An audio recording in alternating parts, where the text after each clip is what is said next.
What's up, y'all? It's your boy Tevin Jameer back at it again with another episode of the Hate It or Love It podcast.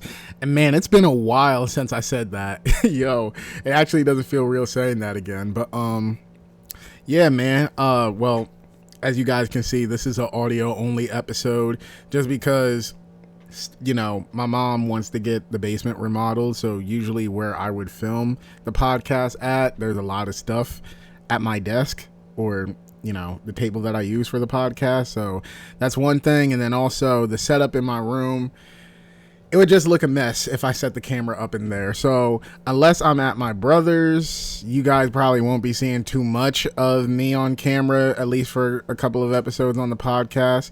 But yeah, man. So this week's episode, I promised to y'all that I would finally talk about the Drake and Kendrick Lamar battle that happened. I know I'm a little late, but to be honest, okay, so a couple of things I do want to touch on before I finally get to the battle. First, why did it take me so long to even get back onto the podcast in the first place? Well, number one, I was trying to give time to Blood Money, but then shortly after Blood Money started, or after Blood Money came out, that's when the whole Kendrick and Drake beef started, and I was like, oh man. And one thing that I learned from doing my episode on Megan and Nicki, just like how some people, of course, after I finished filming, there was stuff that happened to where it kind of changed people's perception of things that I was saying when I already recorded the episode. Okay, so for example, I recorded that episode of Nicki versus Megan right before the whole Nicki's fans, you know, giving out the address to Megan's mom's gravesite, may she rest in peace. You know, before the address was given out, I recorded the episode, and you guys can look at the episode. Like, I dropped the episode at the normal time, Tuesday at, I think, 2 p.m. I think I dropped. So I dropped it at that time, and some crazy rabid Megan fan came into my comments making assumptions, thinking that I was fine with Nicki's fans leaking the address to the gravesite, and it made me think like, yo, for now on, when I talk about rap beefs, I'm going to wait, and I'll say little comments here and there, but I'm mostly going to wait until they're done for me to finally say something. So that's one reason it took me so long to finally address this topic. But also, like I said, I wanted to give time for Blood Money to be the thing that everybody checks out my channel for. I've gotten a lot of people checking it out, a lot of people saying great things about it, so I thank every single person that's been checking out the movie. Also, your boy did get accepted into his first film festival. Now, sadly, it's online only this year. The festival that I got accepted to is New Filmmakers New York. From what I read, they are an in-person festival, but ever since COVID, they've been doing like online only type festivals. So sadly, I won't get that festival experience of like dressing up, going there and like watching it with other filmmakers like in person and stuff like that. I mean, I did submit to other festivals that I'm still waiting from, so maybe I will get that experience sometime this year, but as far as this festival, I won't. But at the end of the day, I'm still happy because it's still my first film festival being accepted into. There's a lot of other filmmakers whose films are also going to be shown, so it's not like my film is going to be shown to nobody. Like, a lot of people is going to see it, and you never know, it could build connections through that festival, whether it's online or not. So I greatly appreciate being part of that festival. Other reasons why, basically life. Recently my friend got married, and this was like a childhood friend who basically we're like brothers, like, and I mean, like, when I say brothers, like, we literally lived next door to each other growing up. So it really was like, if I wasn't at his house, he was at my house. I mean, if I wasn't at my house, I'd be at his house. If he wasn't at his house, he'd be at my house. And like, we were just literally attached to the hip to each other. Now, you know, you grow up, you guys take different paths in life. So, you know, we ain't been as close as we were when we were younger, but I showed up to the wedding. We had like a nice moment to talk and stuff like that. And it was a very beautiful wedding, and I hope for nothing but the best for him and his wife and all of that.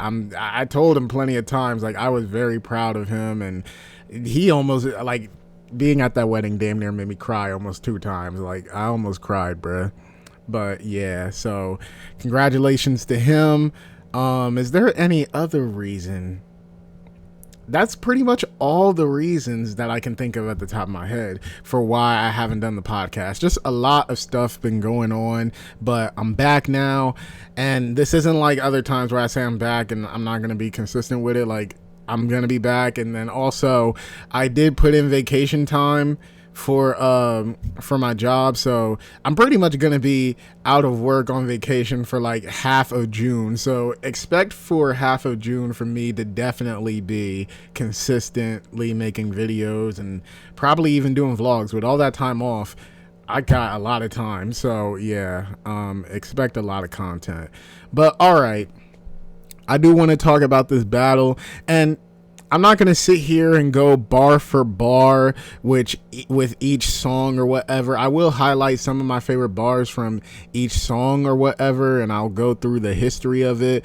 But pretty much, I'm not going to do like the whole full dissection. I will give y'all my thoughts. I will say which tracks I liked, and I will say like where I stand now and where I feel like things are going to go. So before I say anything else, I need to defend myself.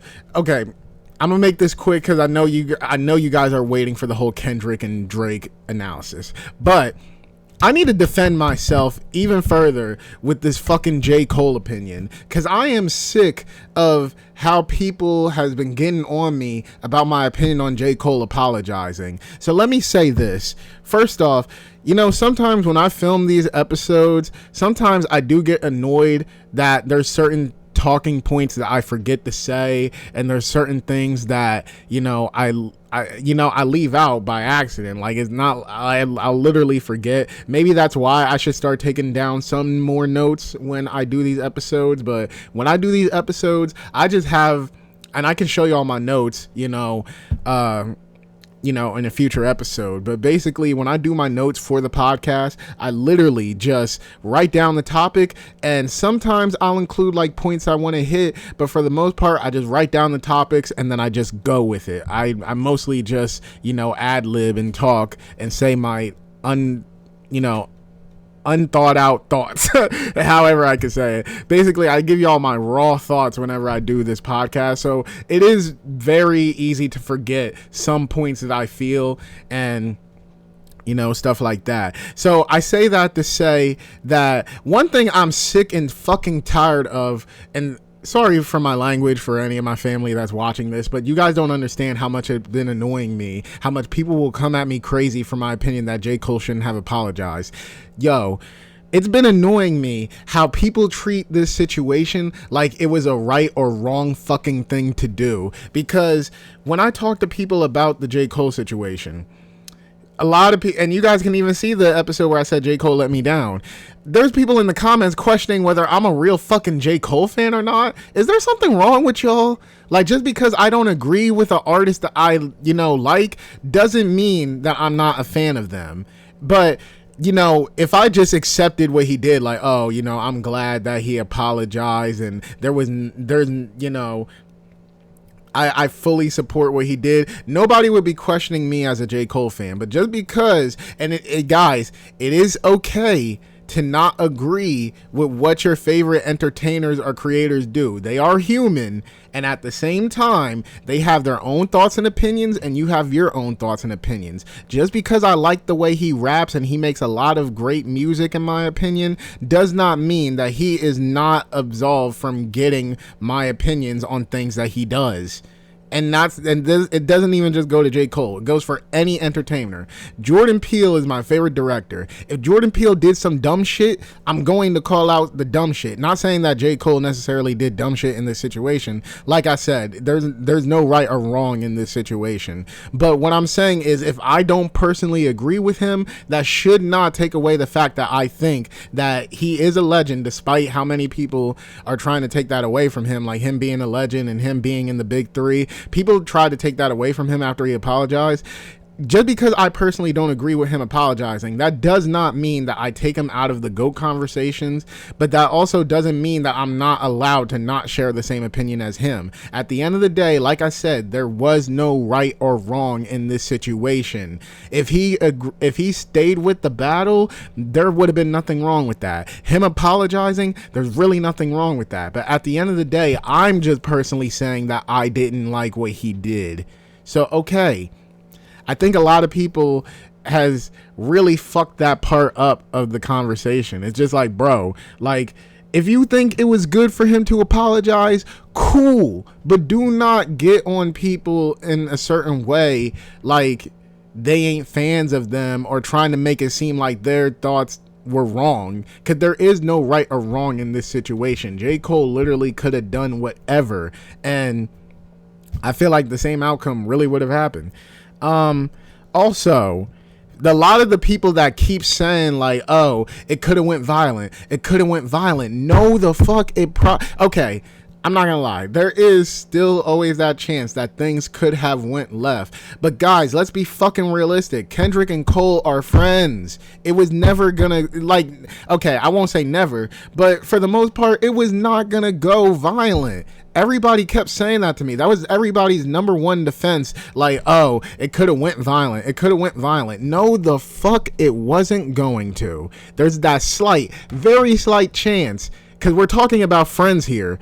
There's that very slight chance that it could have, but it wasn't. I promise you, it wasn't. In an alternate universe where J. Cole didn't apologize and he kept going at Kendrick, I promise you it wasn't. And I'll put everything on that. Like, I strongly believe that it wasn't going to go that far. And look at the battle now between Kendrick and Drake. Nobody's gotten hurt. Nobody's gotten touched. And if anybody's going to bring up Drake's house getting shot up, that's more, from what we know, that has more to do with The Weeknd than Kendrick. But as far as Kendrick and Drake, nobody has gotten touched. Nobody has gotten shot at. Nobody has physically gotten harmed in either Kendrick or Drake's camps. So if y'all about to make me go off. If two motherfuckers that don't like each other are still able to keep it on wax, then what do you think two friends would have done? Two friends that respect each other. What the hell do you think they would have done? Yo, bro, this shit got me heated, because like, y'all don't understand how much people really kept getting on me about the whole J. Cole shit, and people trying to push their ideas onto me like, oh, it was a very mature thing that he did. This is a great thing for men's mental health. This had nothing fucking to do with mental health. It didn't. So all right, rant over. I feel like for my return to the podcast, people was not expecting me to go on a rant. To be honest, I wasn't expecting to go on a rant, but y'all know, if y'all really know me, y'all know that I get passionate about this hip hop shit. So yeah, that's my thoughts on that.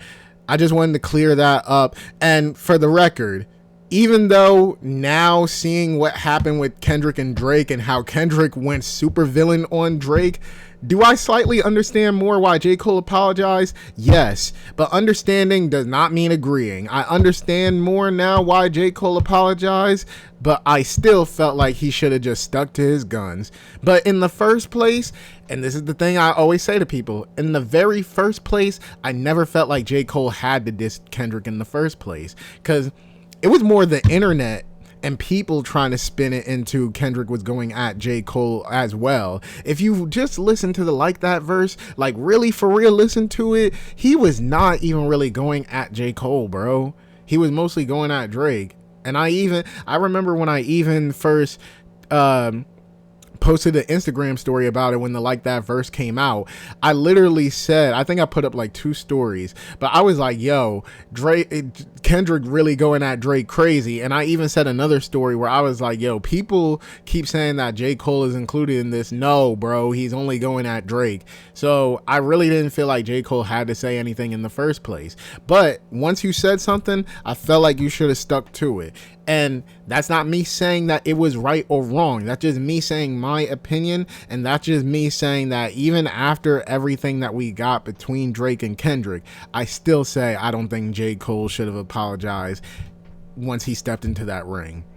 But hey, like I said, it's all up to personal opinion. So, all right, I've been making y'all wait long enough for how I believe the battle of Drake and Kendrick went. So let's do the run. Basically, how I'm gonna do this is I'm gonna do rundowns. I'm gonna give like first impressions, and then I'm gonna talk about how do I feel about these songs, you know, now that time has passed. So I think I've already talked about like that, but just in case I didn't already talk about it, and I don't mean like earlier in this episode, I mean like in a past episode, just in case I didn't talk about like that, basically, my initial thoughts with it is the same thoughts that I have now. I don't really care about Future's parts on the songs, to be honest. I haven't even heard the full song. The only part of the song I've ever listened to and that I go back to listen to is Kendrick's verse. Kendrick went the hell off, but for my thoughts now, I still feel like overall, you know, it was a great verse. I'm surprised that this was the verse that started the battle, because Drake and Kendrick has been subliminally like dissing each other for years, and I feel like Kendrick had a lot more brutal subliminals back in the day. Hell, at the very beginning of their subliminal battle, when Kendrick and TDE did the BT hip hop cipher, I felt like that should have been when things should have popped off for real. And there's been verses throughout all the years, like Kendrick on Deep Water, the song from Dr. Dre. I felt like that was another song where, you know, I felt like Drake should have hit it off. You know, there's just so many Kendrick verses where I felt like Drake should have hit it off, but I guess this was the one. I don't know what Kendrick said on this song that was a lot more brutal than those other songs, but this was the song. And also, yo, it's killing me how people gravitated towards the F the big three is just big me bar. And people was acting like that was the best line of the whole verse, when I'm like, bro, the final lines of Kendrick's verse was literally the best lines of the verse. Like, there's a K with all these nines. You're gonna see a pet cemetery for all his dog getting buried. I know I said it backwards, but basically it killed me that the big three line was the one that got highlighted way more than some of the other bars on the song. Cause it's like, yo, the entendres on top of entendres on that verse is crazy. So yeah, looking back at it, don't care too much for Future's part. I'll really only listen to it for Kendrick. And like I said, I'm surprised that was the bar that set everything off. So now, fast forward in time. Basically, I still remember when I first heard Push-Ups, the Drake's first diss track to Kendrick, well, really to almost the whole rap game. And I remember when I first heard it, I was at my brother's place because it was like my dad's birthday dinner, and they wanted me to go pick up my brother. So I was over at my brother's place. We were getting ready to go to my dad's dinner, and next thing you know, I go on Twitter and Drake is trending. And I'm like, why is Drake trending? And this was before the official version came out. This is when the leaked version came out. And one thing I said to myself is, if Drake comes at Kendrick, I always believed that Kendrick was going to win the rap battle. But here's the thing about me. I always said that I thought Kendrick was going to win the battle, but I did always say that Drake should get more credit for some of the bars that he got. Now, I know he got ghostwriters, so that does make it hard to talk about like who's really lyrically a better MC. I always felt like Kendrick was lyrically a better MC, but I always was trying to tell people that we should give Drake a little bit more credit, because whenever Drake wants to make some nice bars, he could really do it. But also, I think a lot of people forget that Drake also writes for other artists as well. So while he does have ghostwriters And while that can diminish his value as an MC, I think people do need to realize that Drake does write for other people, and that when Drake wants to get into that lyrical pocket, he can do it. It just, obviously, he's just still not going to be as good as Kendrick, but I was telling people that Drake will put up a good fight. That's something I've always maintained, and I mean, even now that the battle is over, or battle's over for the most part, I still maintain that Drake put up as good of a fight as he could. So, all right, continuing. So, Push-Ups, man, if you ask me, this is the diss track from Drake that I still consider a good diss track. Now, don't get me wrong. He was fucking lying his ass off throughout most of this song. A lot of the shots that he sent at, and this isn't even just with Push-Ups, but if you dissect a lot of the lyrics on Drake's diss tracks throughout the whole battle, most of his lyrics were lies. And I'm not just saying that because I felt like Kendrick would have won the battle. My thing is, Drake straight up lied for so many like lyrics on the songs. He was twisting some of Kendrick's words, where if you listen to Kendrick Lamar's music, you know the real story, but he was twisting a lot of words. He was lying, and it's just like, all right. Despite Push-Ups having a lot of lies in the song is fire. I still listen to it to this day. The other day when I was at the gym, I started playing it because I'm not going to lie. The beat, and I'm mostly talking now about the official version, the beat, some of the bars, while he was lying, it sounded really good. So yeah, Push-Ups really is a great song. And because this was the first song in the battle officially, I had no problem with Drake going at other artists because he did have a lot of other people to address. He had to address Rick Ross. He had to address Future. He had to address The Weeknd. So him going at other artists on this song, I really didn't mind. Now, I bring that up because once I get later into the battle, So Push-Ups was a really great song. Like I said, a lot of lies as far as like the stuff where he was coming at Kendrick. A lot of lies, but at the end of the day, I still consider it a good song, and it's still one that's heavy in my rotation. And I know the aftermath of this beef has a lot of people like shitting on Drake, but honestly, I give credit where it's due. Push-Ups is a really good song, and I mean, if you disagree, then okay. So it was a while. I think it was like a week later that Drake released Tailor Made Freestyle, something like that. It was either a week or two later, but Drake released Tailor Made Freestyle. And now, I always stay with the controversial opinions. I don't try to, but I just seem to always have the unpopular opinions. I'm honestly not mad at Drake for the Tailor Made Freestyle. I remember after it came out, it was trending on Twitter. Tupac's family sent Drake the cease and desist, basically telling him that he got to take down the song. And I just remember like the whole uproar of people being mad at Drake and the discussions of AI, once he put this song out. Now, I have a friend named Anthony who was on the podcast, so I'm pretty sure y'all know who Anthony is, and we were even talking about it, and I even told him, like, personally, I'm not really that mad at what Drake did, and he was talking to me about the importance of AI and owning your likeness, and how what he did with Tupac's voice was distasteful. But here's my thing, and if you guys, this is something that I've been passionate about. Last year, I've been talking about like owning likenesses and AI and stuff like that. So this is something that I did do research into. This is something that I've been passionate about. But at the end of the day, I would be lying to y'all if I said that in this case, I really did not care. And the reasons I don't care in this case is, one, no money was being made off of it. And two,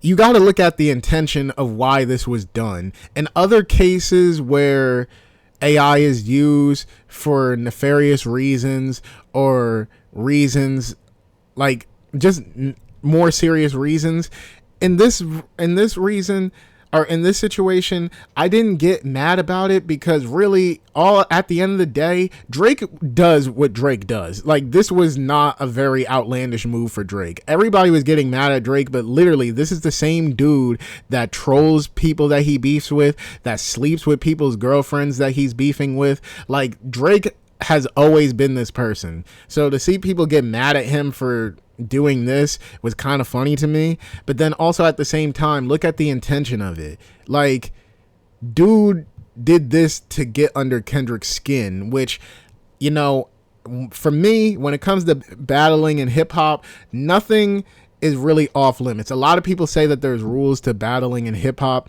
but in my opinion, there is no rules when it comes to battling in hip hop. But I'm not ignorant to what can happen if you say the wrong thing, and I think that's something people need to remember. And that, you know, and you can also apply that to Drake using Tupac's AI. Like, you know, he's allowed to do it. I see no problem with him doing it, but hopefully when he did it, he knew the backlash that was going to come with it. So while I'm not mad at what he did, and while I think anything applies to a rap battle, at the end of the day, I'm still not ignorant to the fact that, you know, repercussions are going to happen. If you take things to a dangerous or bad point in a hip hop battle, I mean, you just got to be ready for what comes with it. So yeah, so I wasn't really necessarily mad with Drake on that one. My thoughts on Tailor Made, because it's not on streaming services, truth be told, I don't really listen to it that much. If it was on streaming services, I could see myself listening to it. I really didn't think it was that bad of a diss track. Now, how you feel about it morally, that's up to you. But for me, this is the type of person Drake is, and he was just doing this to get under Kendrick's skin. So yeah, I like the song. I like somewhat the angle that he was going with, and I only say somewhat because he was trying to take if you've ever seen 8 Mile, where Eminem's character was basically trying to expose things about himself and shit on himself so that his opponent can't really say much. Drake was trying to take that approach with this song. Like, he was trying to egg Kendrick on to make a diss track already, but he was also trying to, you know, talk about things that he feels like Kendrick is going to touch on, so that when Kendrick touch on it, it doesn't hit. But here's my thing.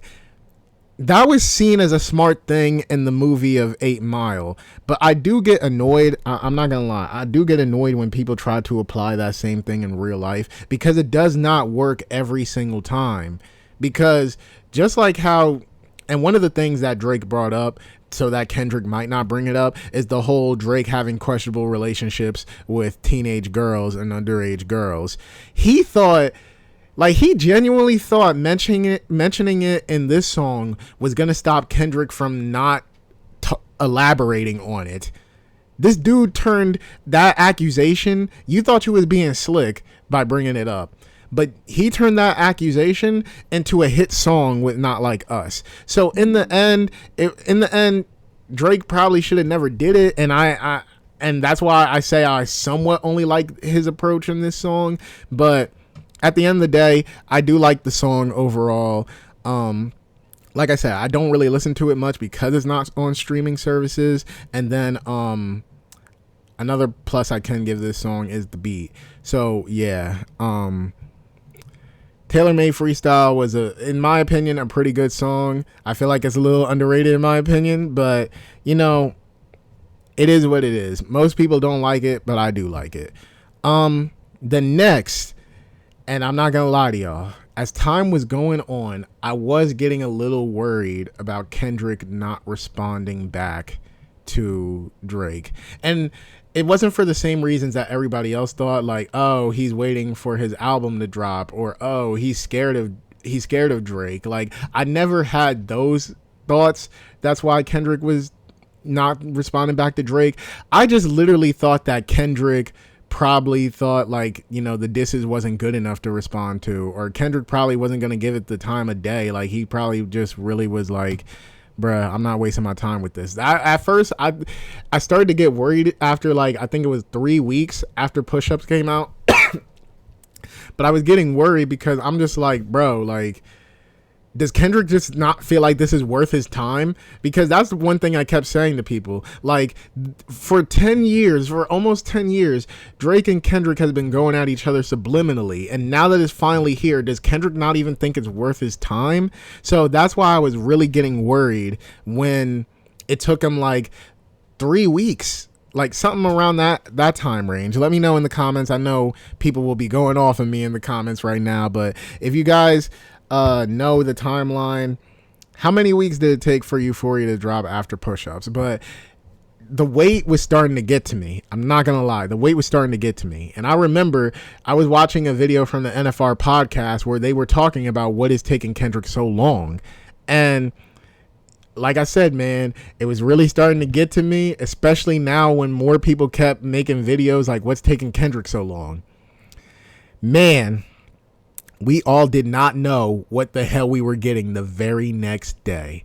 And I remember it exactly. And it's crazy too, because on my YouTube recommended, there was a video of talking about whether Kendrick is a blood or not. And I was watching that video, and I bring that up because soon, and I kid you not, soon as that video ended and I went back to my YouTube homepage, Kendrick put out a new song.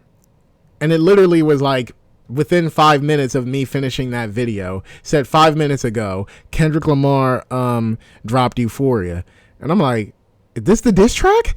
I clicked on it. So I heard the intro and I was like, oh snap.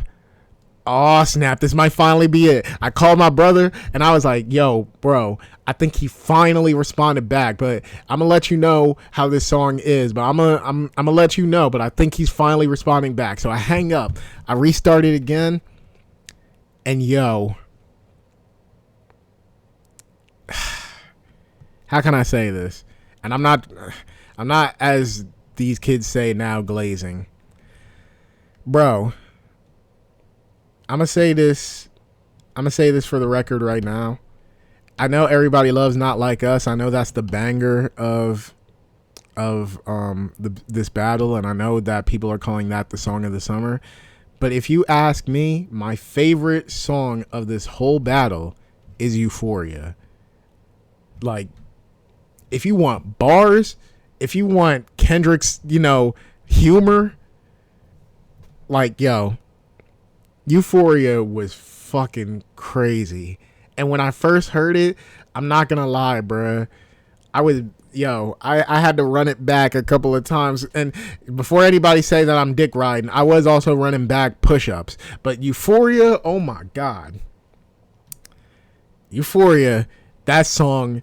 And there's so many quotables in that song, in my opinion. I hate the way that you walk, the way that you talk. I hate the way that you dress. If I catch flight, it's gonna be direct. We hate the women because they mistake themselves with real women. Yo, there were so many bars in that song. Extortion my middle name as soon as you jump off of that plane. I even hate when you say the word nigga, but that's just me, I guess. Some shit just cringeworthy. It ain't even gotta be deep, I guess. Like, yo, I'm not trying to dick eat, but bro, this song, in my opinion, if you want bars, and I'm somebody that values bars, and not saying that Kendrick didn't have bars in any of his other diss tracks, but this song had a lot of my favorite bars from the whole battle. So, Euphoria, yeah. Once I heard Euphoria, I was like, yeah, Kendrick's in the lead. But here's something I forgot to mention about Push-Ups. At the very end of Push-Ups, there was a little part at the end of the song where it sounded like the intro of another song where Drake was like, drop, drop, drop, drop. I was really, really trying to keep it PG. Like, yo. A lot of people were speculating that was the start of the second diss track. But wait, I'm getting ahead of myself. So after Euphoria drops, I think it was like 2-3 days after Euphoria drops, next thing you know, and bruh, I didn't even realize that this was another Kendrick diss track. I remember I was at work. I went on Instagram for a second and I just saw that Kendrick Lamar had a picture of a glove, and I thought it was just a picture. I didn't even peep that it was another diss track. I didn't even peep that it was a video. I just thought it was just a picture. So I remember just scrolling off. But then a couple minutes later, I was like, wait, hold on, let me run that back real quick. 'Cause why did Kendrick post a picture of a glove? Like, I actually started to question it. So I went back and I realized, yo, this was a diss track. So I listened to it, and that was 616 in LA, basically, you know, going off of Drake's timestamp and location series. So I'm listening to it, and Kendrick, this is when he started going into his supervillain mode. 'Cause why the hell is he over here talking about, oh, I got people in your camp giving me information. Them people want to see your downfall. And the person that want to see it the most is standing right next to you. Bruh. If I said that Euphoria was the bar heavy one and that Not Like Us was the banger, 616 in LA is low key the, what can I call it? Like, that song, that was the supervillain song. That and Meet the Grams were both the supervillain songs. Matter of fact, Meet the Grams is the supervillain song, and this was the supervillain origin story. Because 616 in LA, I know a lot of people, it's almost just like tailor-made freestyle, because both aren't on streaming services. So, of course, just like I said with Drake and tailor-made, 616 in LA, as much as I like that song, I don't listen to it that much because it's not on streaming services. I got to add those to my iCloud eventually. I got to add them to my Apple Music Cloud so I can actually listen to them more. But 616 in LA, the beat, Kendrick's subject matter where he was like making Drake question his camp, like, that song is low-key evil. Like, I know people talk about Meet the Grams, but that song is like low-key evil too. Like, I think people sleep on 616 in LA. Actually, throughout this whole battle, I feel like that's the most underrated song in this whole battle, 616 in LA, because the beat was nice. I think it was an Al Green sample. And also just the fact that he's toying with Drake's mind in this song is just like, yo, yeah, Kendrick is evil. He is evil. But nothing prepared us for that night. This was in the morning, that night. So I'm gonna run it with y'all. I was on a Zoom call with me and my friend Corey because we started watching movies on Zoom. Basically, he tells me his favorite movies of all time. We watch one of his movies. We watch one of my movies. So that's what we were doing. In the middle of one of the movies, I checked my phone on Twitter real quick, and all I see is Drake trending again, and I'm seeing Family Matters, and Drake dropped another diss track. But the movie was almost done, so he said after the movie was done, we can check it out. So I was like, all right, bruh. So it was like, I think 20 minutes left, and I'm not gonna lie, for the rest of that 20 minutes of the movie, while I was enjoying the movie, I was still invested in the movie. I was also sitting here anticipating like, yo, Drake finally dropped, and basically he was teasing all day that this was his red button. He was teasing that this was the nuke. This was the diss track that was going to end Kendrick Lamar's career. So I'm like, oh shit. So that's why I was so hyped to hear this, because I'm like, oh shit, this is the career ender. And look, like I said, even though I think Kendrick is a better rapper and artist, I still give credit where it's due. Drake is the most battle tested out of the big three, and Drake knows how to battle people. So yes, I was still very hyped to see what Drake's red button was going to contain. So I'm like, ah shit, ah snap. So all right. The movie's done. Corey goes on to YouTube, types in Family Matters. We listening to it, and yup, at the end of Push-Ups, it was the intro to this song. And instantly, I'm like, okay, I'm rocking with it. When he's like, drop a 50 bag for the mob in the spot. Like, yo, when he was, I'm not gonna lie, that shit was catchy. the first part of the song, I'm like, all right, huh? What? Come on, bro. That was my reaction as the first part of the song was going on. I was so hype. I liked what I was hearing at first. But then when he started talking about you beat your wife, one of those kids is Dave Freeze.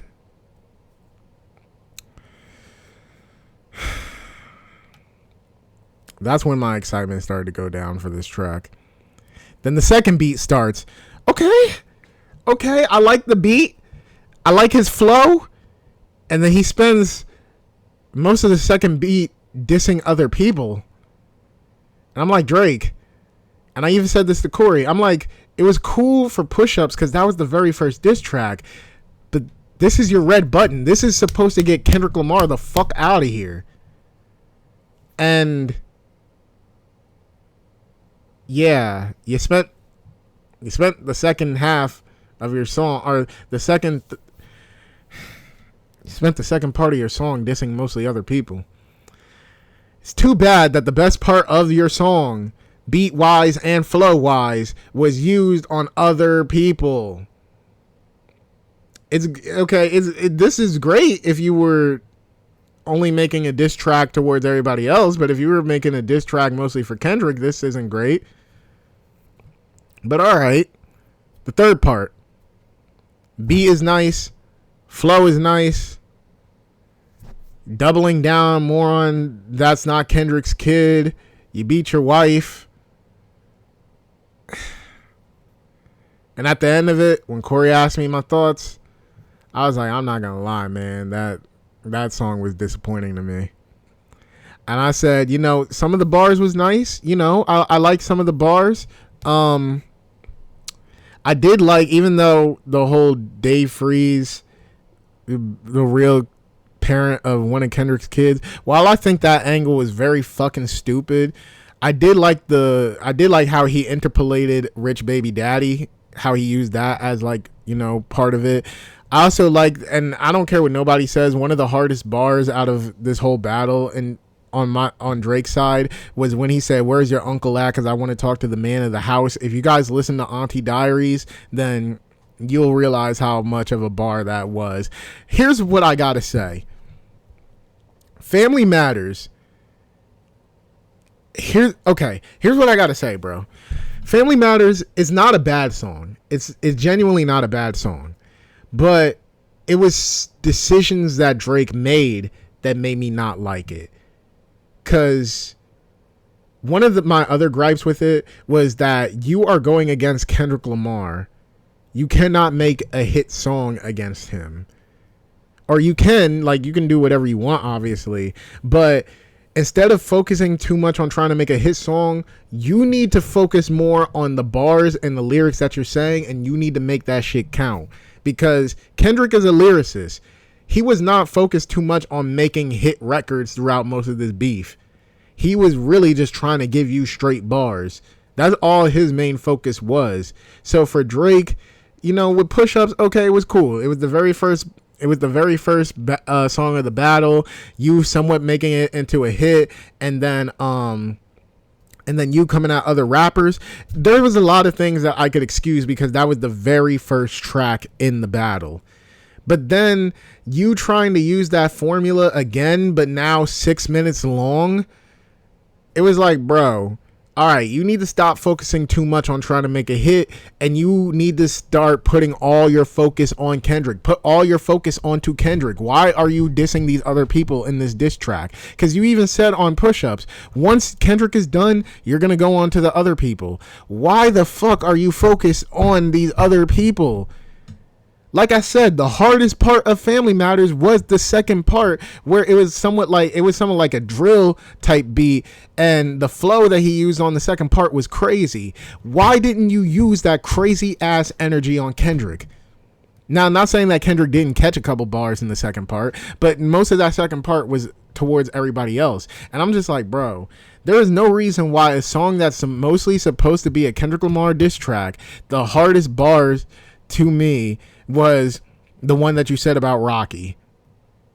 There is no reason. There is no reason why your diss to A$AP Rocky and a Kendrick Lamar diss track was the hardest bar, in my opinion. So it's just like, bro, I'm not going to lie to y'all. Family Matters was very disappointing to me.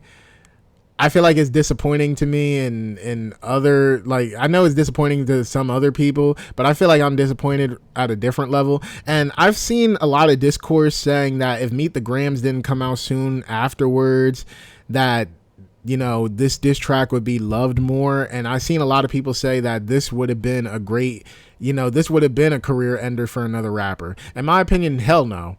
Hell no. Meet the Grams coming out very soon after, I don't feel like changed the perception of this song. How people felt about it was just how they were going to feel about it.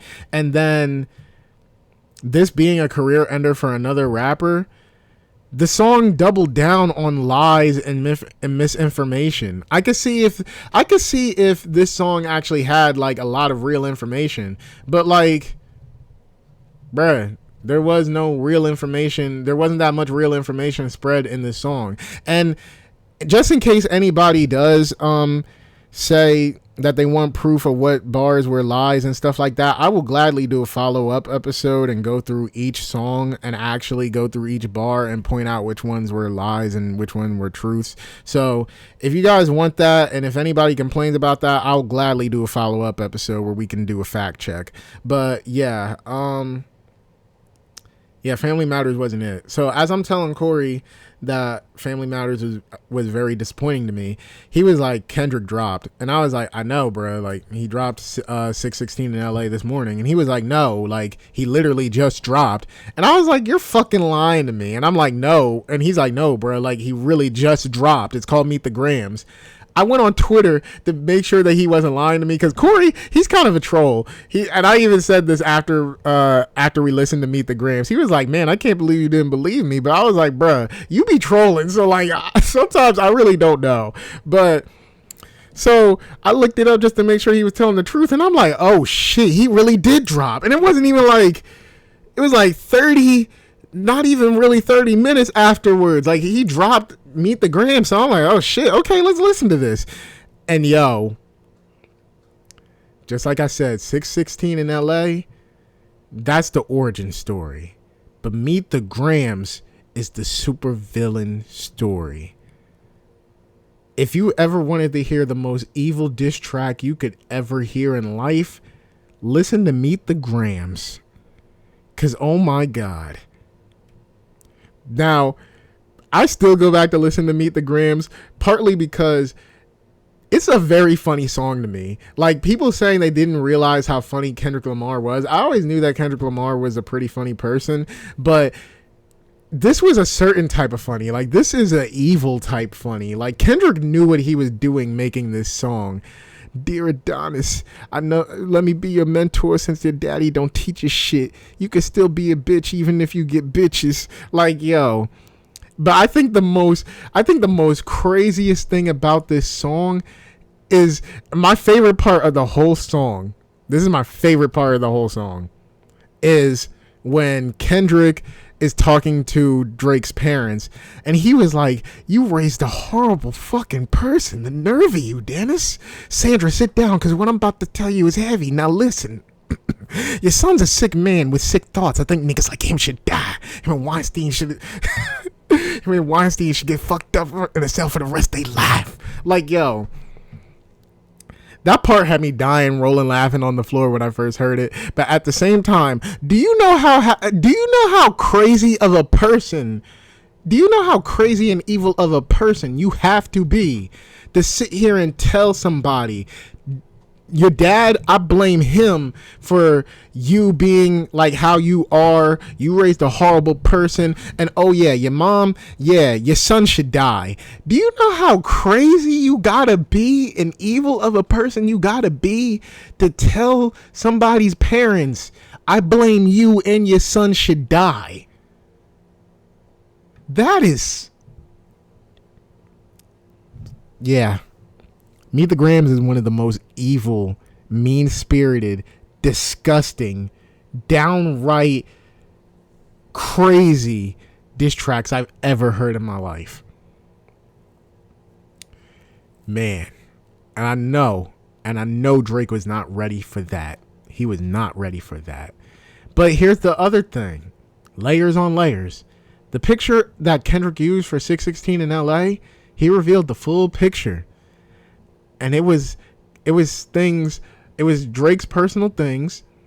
You can see an Ozempic, prescription. You can see the Maybach gloves that Drake has.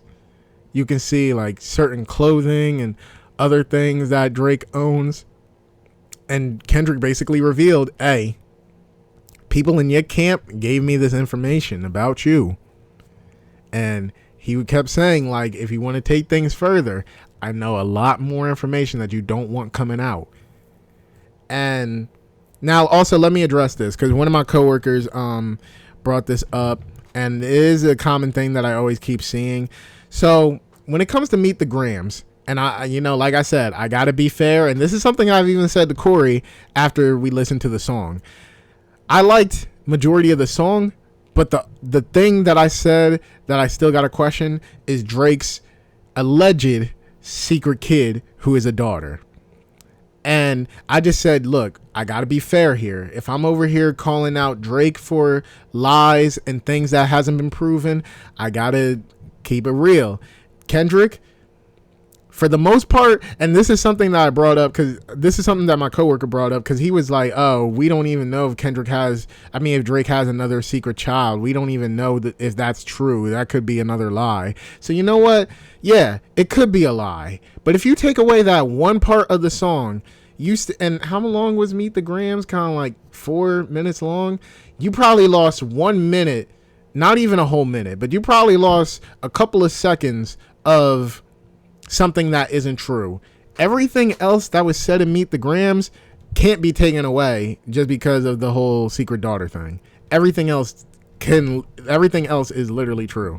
So that is one thing I do want to say. Even if we take out the daughter thing, and even if it comes out that Drake really does not have another kid and that is not a daughter, then then I gotta be fair.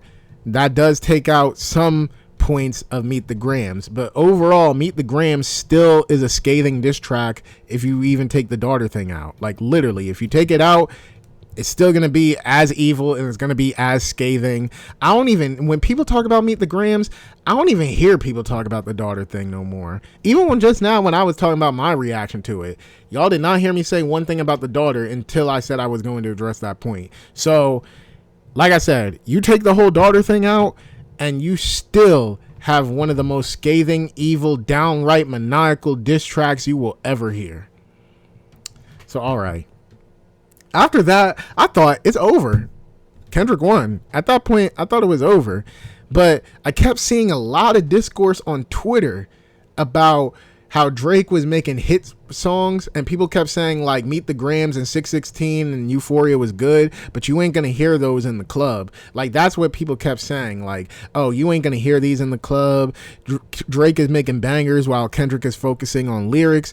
I swear, man, Kendrick literally must have seen the discourse. He must have heard what people was saying, because the very next day, and I'm sitting here thinking that the battle is finally done, the very next day I'm at my brother's apartment, and next thing you know, I see a new song posted by Kendrick again, and I was like, what the hell?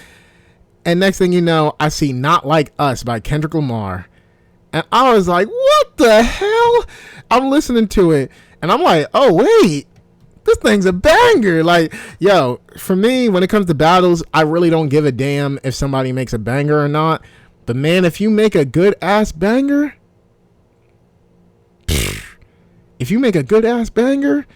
bruh, Not Like Us gave us bars, gave us a banger, and gave us a history lesson in the middle of it. Bruh, Not Like Us, Meet the Grams, in my opinion, was the victory track for Kendrick. Like, he already won. But this song, actually, no. Meet the Grams was the song that won Kendrick the battle, in my opinion. But But Not Like Us, that was the victory lap. Like, Kendrick was like, all right, I already whooped his ass, so now let's have some fun while I'm still whooping his ass. And yo, Not Like Us, yeah, there's nothing I can say that hasn't already been said. But all I can say is the first time I heard Not Like Us, and I heard how Kendrick listened to people saying that he doesn't make bangers, he made a banger, and he was still going brutally at Drake. I'm not gonna lie, bro. After I heard that song, I got up, I looked out the window, hands behind my back and everything, and I was like, yo,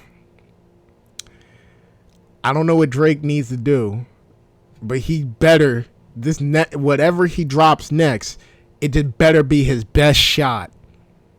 I even said that to my brother. I was like, I don't know what Drake's about to do, but this next move need to be his best move. This needs to be his best shot. And oh boy, the very, very next day, I think it was the very next day, Drake took a page out of Kendrick's book and dropped The Heart Part 6. And I should have known it was going to drop because DJ Academics was teasing it. But I was like, oh shit, Drake's coming. He's about to drop another one, so let's go. Let's see if he can defend himself. Unpopular opinion time once again. When I first heard The Heart Part 6, now listen to what I'm about to say. Personally, me, Drake did a lot of things that he should have done earlier. He kept it lyrical. It was a nice beat, but he kept it lyrical. I'm like, yes, thank you. Keep it lyrical. Don't try to make a hit. Keep it lyrical. He was addressing the allegations that Kendrick sent at him, which that was something a lot of people was getting on Drake about. Because after Meet the Grams came out, he was only speaking out against the whole fake kid thing, and everybody was like, "So you got accused of being a pedo, but you're only going to address the kid thing?" So yeah, he addressed everything, and he actually came with a couple of bars. Now, yes, there was still lies. There was still twisting of words. But if you ask me, lyrically, this is probably my favorite Drake song of the whole battle. Excuse me. I still listen to Push Ups the most. And yeah, I still listen to Push Ups the most, but I would be lying if I said that The Heart Part 6, I personally like it, and I still tweeted after it came out because I saw the immediate reaction, how people hated the song. I literally tweeted, if you hate The Heart Part 6, you just hate Drake. Like, you just hate Drake. Because at that point, I actually felt like Drake was doing the best that he lyrically could the whole battle. This was lyrically his best song, and I was glad that he kept it strictly Kendrick. Now, I'm pretty sure there was a couple of other bars at other rappers, but you can't say that he spent a significant portion against anybody else. This was mostly a Kendrick diss song. But while I felt like this was Drake's best lyrical performance, he still did a lot of things that I would not agree with. Some of his defenses against the allegations are not good defenses. You're too rich, you're too famous to do stuff like that. R. Kelly was too rich and famous. Bill Cosby was too rich and famous. Harvey Weinstein was too rich and famous. So what type of defense was that? I don't fucking know. Him trying to play on the Mother I Sober song. First off, you twisted Kendrick's words to say that, you know, what he says on The Heart Part 6 happened to Kendrick. It did not happen to Kendrick. It happened to his mom.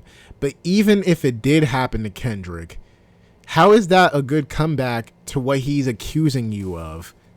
So you're going to make fun of his experience? He's accusing you of doing things with little kids, and your response to that is, oh, it must have happened to you when you were younger. That's why you're so obsessed with it. Drake, what the fuck?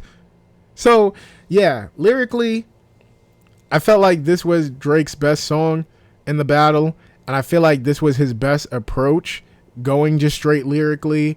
And basically, it was basically the format of a timestamp song, but he was just doing it with Kendrick's title on the thing. I feel like this was Drake's best approach to any of the songs in this battle. But at this very same time, he did a lot of shit where it's like, Drake, come on, bro. Like, come on. So, I do like the Heart Part 6. I know a lot of people don't like it. I like the Heart Part 6.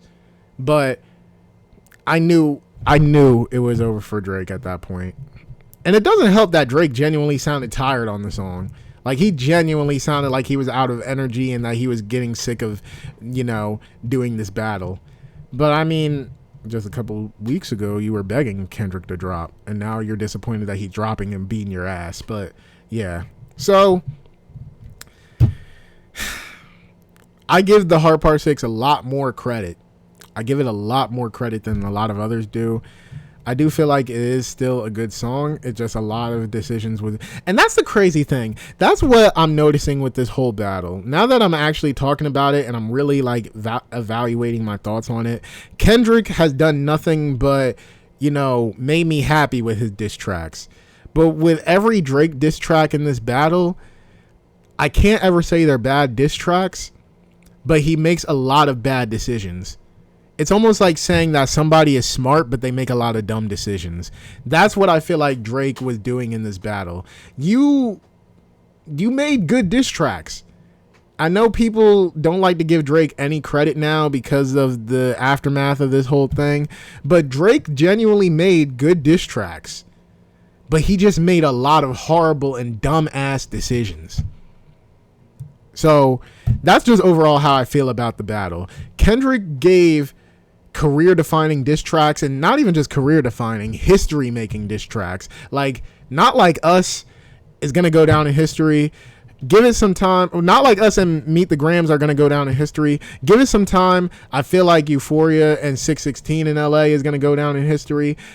If Drake has any diss songs in here that will go down in history, like I said, most people like Family Matters, so Family Matters is going to go down in history. But for the most part, Drake made a lot of dumbass decisions in this battle, and now he's trying to move on from it, and he's trying to act like, he did his thing in this battle, when truth be told, you really didn't do your thing. You did not do your thing. So, yeah, man. Overall, my opinion really isn't too much different from the rest of the internet. Kendrick bodied Drake.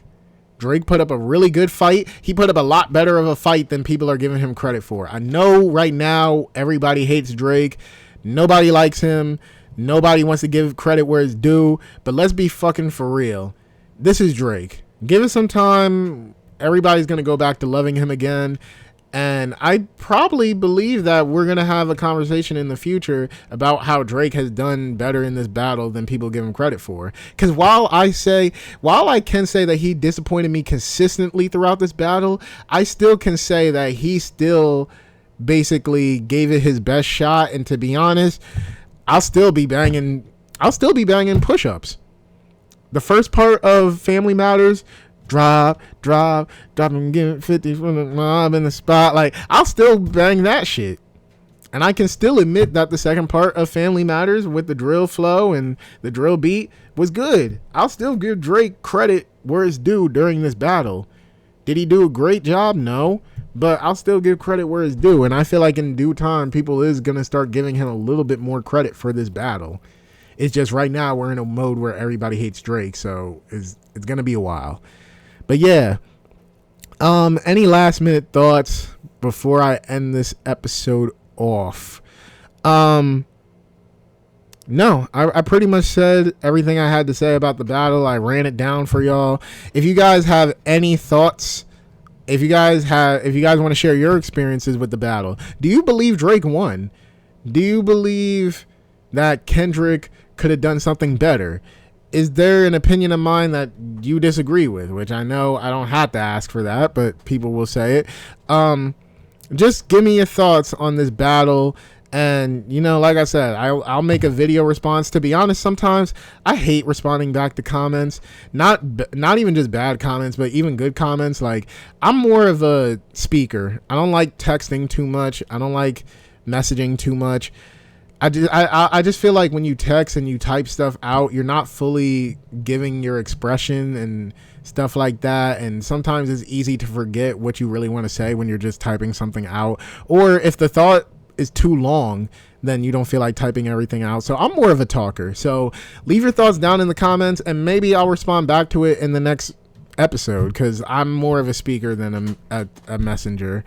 And that doesn't just go for like everybody that bitches about things that I say on my podcast. That also goes for a lot of the positive reviews that I got for Blood Money. Guys, don't think that I'm ignoring your messages or ignoring your comments and stuff like that. I love and I appreciate every single comment that I get, and I do be wanting to respond, but man, do I hate typing. I hate typing. I hate texting. So, you know, this is me showing appreciation to everybody now. Any more thoughts? Oh yeah, this is something that I have been wanting to speak on, but I guess I can save this for now. I mean, I guess I can say this now. A lot of people have been questioning what is going on with my music. Am I going to continue making music? Am I continuing to rap or whatever? And now I can definitively say, no, I'm not rapping no more. I don't want to be a rapper no more. I don't really even claim Tevin Jameer's music anymore. So what does that mean for the future? To be honest, one thing, if I do continue music, I want to be a producer. That's something I've always wanted to learn to do. Even in high school, I was attempting to learn how to produce. So I've always wanted to learn how to produce, not even just for music purposes, because, you know, you can sell beats and stuff like that. That's extra money. So I would love to learn how to produce to make money off of it.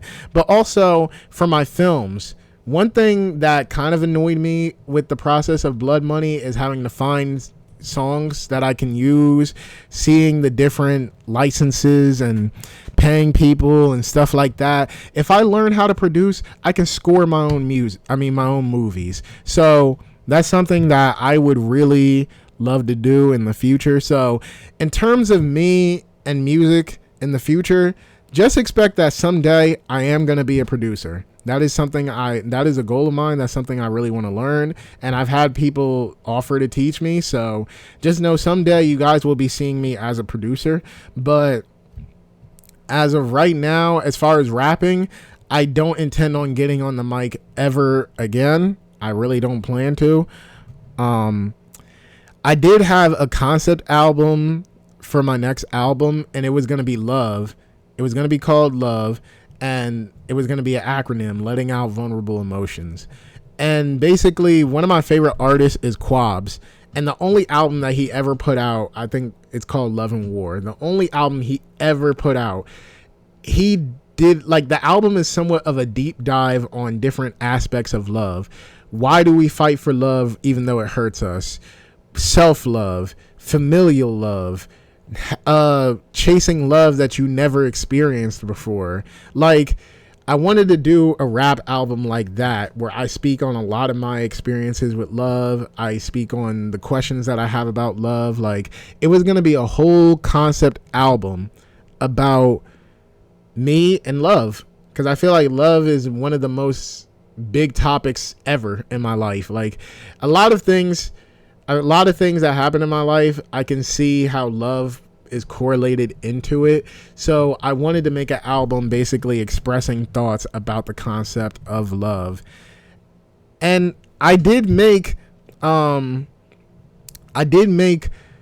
songs. I recorded 3 songs.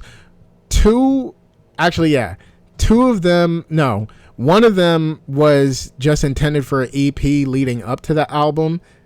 And then the other 2 were intended to be on the album. The one that was intended to lead up to the album is hold on, I got it on my phone. I'm gonna pull up the songs now. Okay, so I had 3 songs: Do You Still Love Me, Alive, and Silence. Alive was meant to be the song for the EP leading up to the album. And then Do You Still Love Me and Silence were the 2 songs that were intended for the album. Silence was supposed to be the intro, and Do You Still Love Me was going to be somewhere in the middle of the album. yeah, like I said, I'm not rapping no more, and those are completed songs, not mixed and mastered, but they're completed songs that I rapped on. So you know what?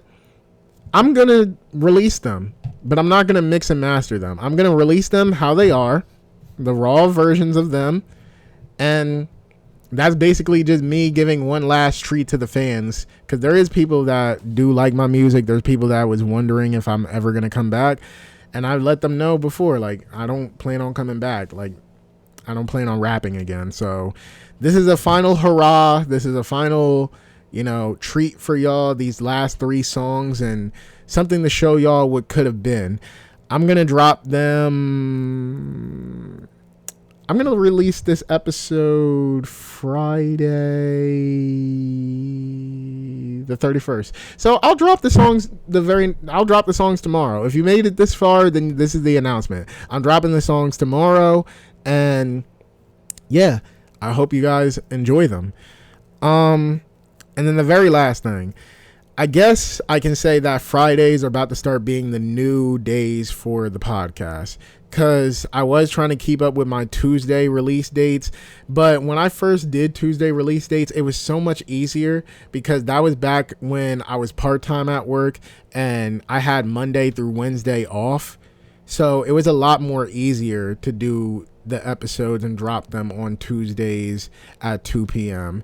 But now it's a lot more easier for me to do them on Friday releases. It's just easier for me to release on Friday. So expect the podcast to come back consistently, and for them to drop on Fridays opposed to Tuesdays now. So yeah. If you guys made it this far, thank you guys for watching. Subscribe, comment, do all that nice YouTube stuff and whatever. But if you made it this far, thank you, because I know that when I do my podcast, like I said, I don't script this stuff. I just write down the topic and I just go in. So I know that I can ramble on. I know I can have side thoughts. I know I can do a lot of shit that people don't think is professional, or that people think isn't the best way to format a podcast. And I've heard these criticisms before. But for me, I don't think of my podcast as like, a piece of entertainment. I mean, it could be a piece of entertainment, but I think of it more as just like a conversation point. It's almost like you're talking to a friend. You're listening to your friend's uncut and raw opinions. That's how I like to frame the podcast. I don't want to put on a show. I want to put on a conversation. I want to put on something that builds dialogue. So I know that I can ramble on and I can make decisions that people don't like. And this episode is damn near a movie length, almost a movie length. And so I appreciate anybody that sits here and listens to me talk and ramble and do all this other shit for this damn long. You guys are the real MVPs, and y'all are the ones that I do this for. So thank you guys once again. Thank you guys for your patience. I know people have been waiting for my opinion on this. And with all that being said, Tevin Jameer signing out. Catch y'all on the next one. And like I said, tomorrow, look out for them songs.